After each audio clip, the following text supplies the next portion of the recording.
Hello guys, this is Amita. Welcome to Tech Masterni. The subject is Standard of Quality Practices. In the last lecture, we have discussed about the single sampling plan.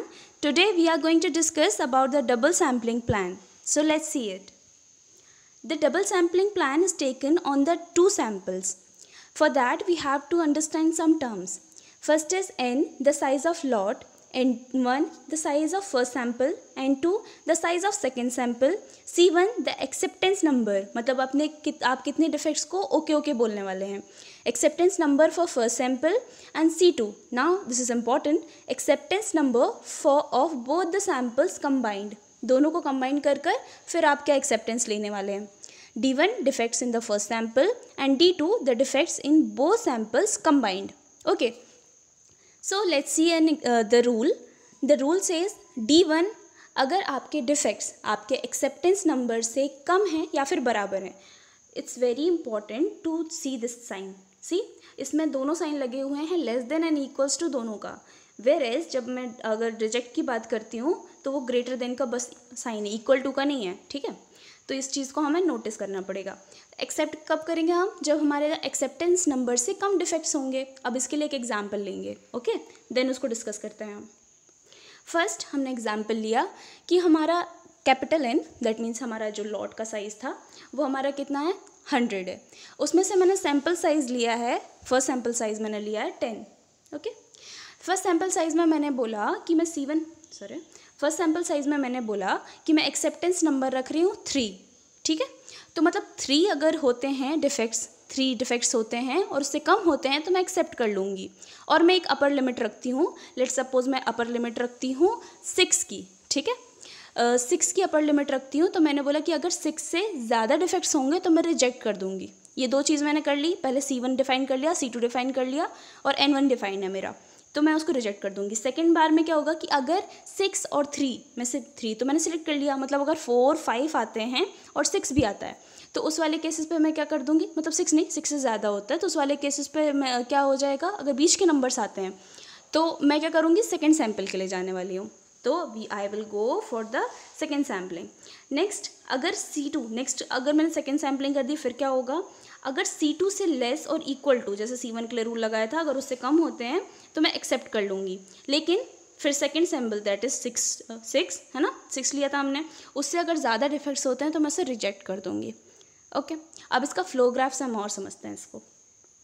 Next N है, your capital N is going N1 और ये combined N2 पे जाता है. ठीक है, first मैंने N1 लिया था, फिर N1 से मैंने एक एक्सेप्टेंस डिफेक्ट्स निकाले कि डिफेक्ट्स मेरे कितने होने चाहिए. मैंने कंडीशंस बनाए एक्सेप्ट करने की, रिजेक्ट करने की, और अगर मेरे दोनों लिमिट्स के बीच में आती हैं चीज़ें तो मैं उसमें सेकेंड सैम्पलिंग लगाऊंगी. ठीक है, अब सेकेंड सैम्पलिंग लेने के लिए मैं क्या गई, N2 मैंने दूसरा लॉट लिया, दूसरा सैम्पल साइज़ लिया, लेट्स सपोज 10 का और ले लिया मैंने. अब क्या करूँगी, अब इम्पॉर्टेंट हो गया. अब मैंने क्या लिया है, नेक्स्ट डिफेक्ट्स को कंबाइन करने के लिए मैंने क्या किया, N1 और N2 दोनों को प्लस कर लिया. दैट मीन्स इसको मैंने कितना लिया था, N1 को, स्मॉल N1 को 10, N2 को मैंने कितना लिया 10. दैट मीन्स यहाँ पर कितना हो गया 20. ओके, अब मेरा लॉट साइज में सैम्पल साइज़ कितना ले रही हूँ मैं, 20 का ले रही हूँ. उस 20 के में मैंने बोला था कि 6 को मैंने डिफाइन करके रखा है मेरा सैम्पल. अगर उसमें कम आते हैं, 6 से कम डिफेक्ट्स आते हैं तो फिर मैं एक्सेप्ट कर लूँगी, अगर उससे ज़्यादा आएंगे तो मैं उसको रिजेक्ट कर दूँगी. ये हो गया. ऐसा करने से क्या हुआ, ज़्यादा स्ट्रिक्ट हो गई आपकी प्रोसेस. अब हम नेक्स्ट देखेंगे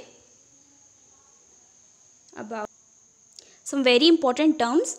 सबसे पहले होता है AQL होता है एक्सेप्टेंस क्वालिटी लेवल. अब इसमें हम क्या बताते हैं कि परसेंटेज ऑफ डिफेक्ट्स, हम कितने percentage of defects at which the consumer are willing to accept the lot. मतलब क्या कि यार इतना अगर डिफेक्ट्स मिले ना तो ये अच्छा लॉट है, मतलब कितने कम डिफेक्ट्स मिल रहे हैं इस तरीके से, तो मैं एक्सेप्ट कर लूँगी इसको. जैसे वो AQL वो ही बता रहा है. ठीक, नेक्स्ट ये इंपॉर्टेंट है, RQL काफ़ी इंपॉर्टेंट हो जाता है, रिजेक्टेड क्वालिटी लेवल या फिर लॉट टॉलरेंस परसेंटेज डिफेक्टिव. जैसे अपने नाम से बोल रहा है वो लॉट टॉलरेंस, और आपको ना इसके दोनों नाम रिमेंबर करना बहुत इंपॉर्टेंट है, समटाइम्स ऐसे ही पूछे जाता है. ठीक है, तो मैंने क्या बोला कि इसका ये एक अपर लिमिट है. अपर लिमिट कैसे होता है कि ये मैक्सिमम है, अगर इससे ज़्यादा डिफेक्ट्स मिले तो मैं रिजेक्ट कर दूंगी लॉट को और उसको बैड बोल दूंगी, ठीक है।